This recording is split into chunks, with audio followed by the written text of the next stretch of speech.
Hey folks, and welcome to Shout Esports, presented by Game Informer. My name is Jess Brohard, and as a profession, I'm an esports event host and a Twitch partner.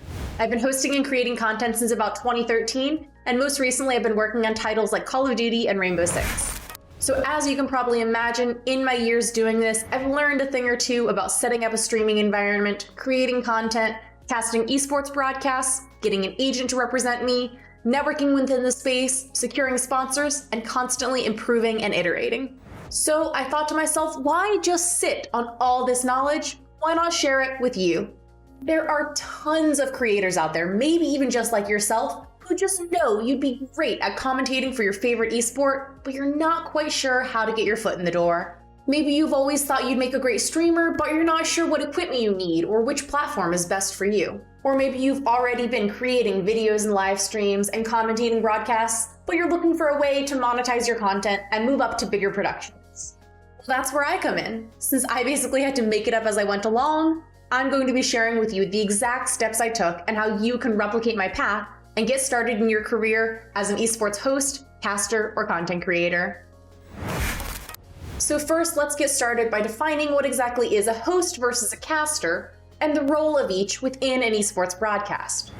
A caster shoutcasts or commentates over competitive game matches, and now this can either be play-by-play analysis, where the caster walks the viewer through exactly what's happening on screen, or it can be color commentary, where the caster interprets the action, breaks it down for the viewer to give it context, and shows the viewer exactly what the player's next steps might be.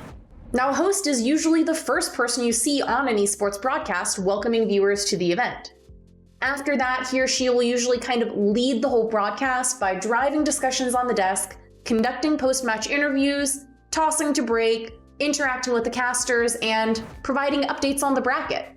Now, some productions will share the duties between two hosts, and they'll often have a stage host who does the interviews and a desk host who leads the desk discussions, and they'll kind of split some of the other duties that I mentioned, whereas others will just combine it all into one role and have one host.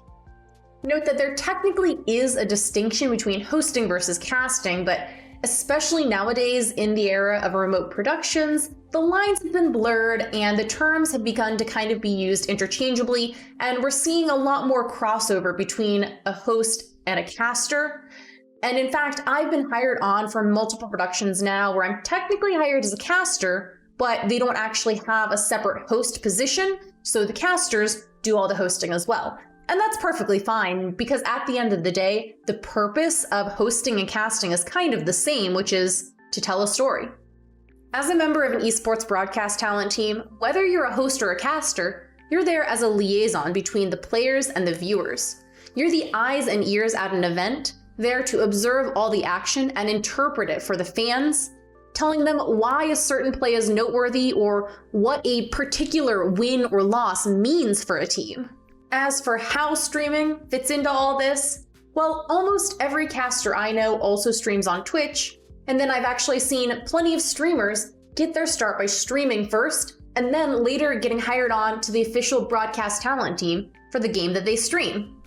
I've done both. Casting and broadcasting are two sides of the same coin. It just really depends on who's wearing the hat of the producer and whether you're getting paid by a tournament organizer or by your viewers and subscribers.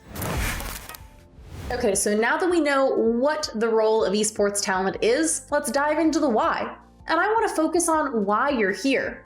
And I don't mean in a broad sense like, why are any of us here? Why do I exist? I mean specifically, why are you here watching this video? Why do you want to become an esports caster and/or content creator? Now, I don't want to discourage anyone, but I do want to set expectations and make sure that you're doing this for the right reasons. If you do anything for the wrong reasons, it's a lot harder to do, and chances are you'll fail. I've seen it happen. So let's talk about a few good reasons and a few bad reasons to get into this whole crazy world. Do you want to entertain people? Be part of a high-quality esports production. Build a community. Create a place for people to come where they feel safe, welcomed, and happy. Make money doing what you love. See, I believe in the power of positivity, so that's why I decided to start there with what I think are some pretty good reasons to pursue this line of work. Now, the primary reason that I chose to pursue hosting and streaming was that I really wanted to make money doing something that I love.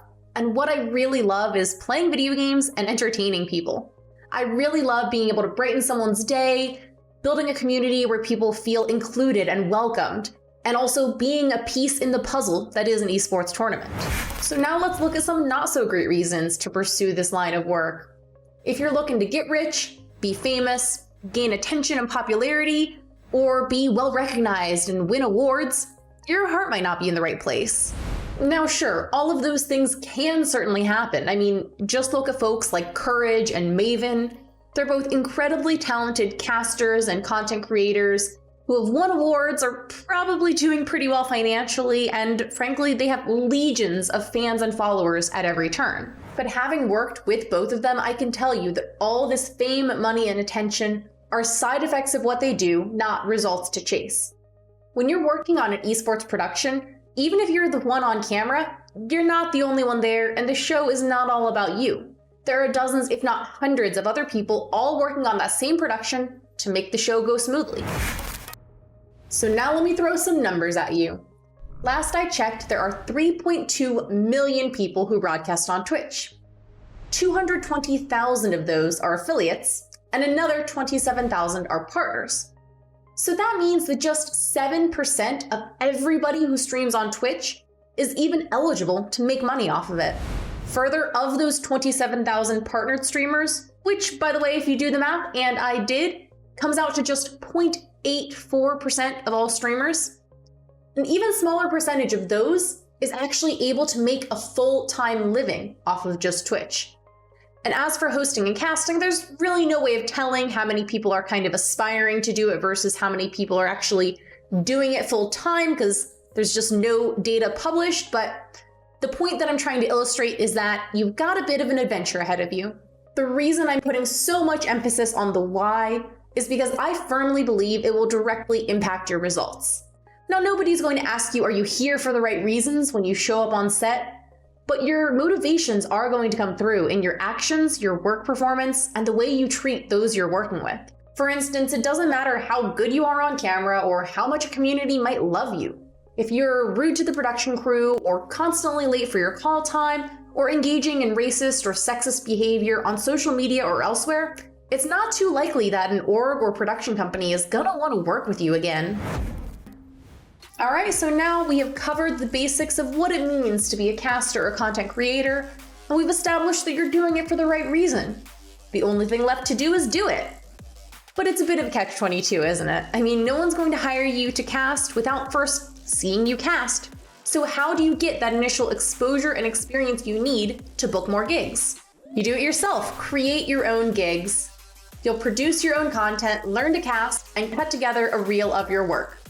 Next month's episode of Shout Esports will focus on what you need to build your own production studio in terms of cameras, lighting, microphones, and software. So thanks so much for watching, and I'll see you in a few weeks.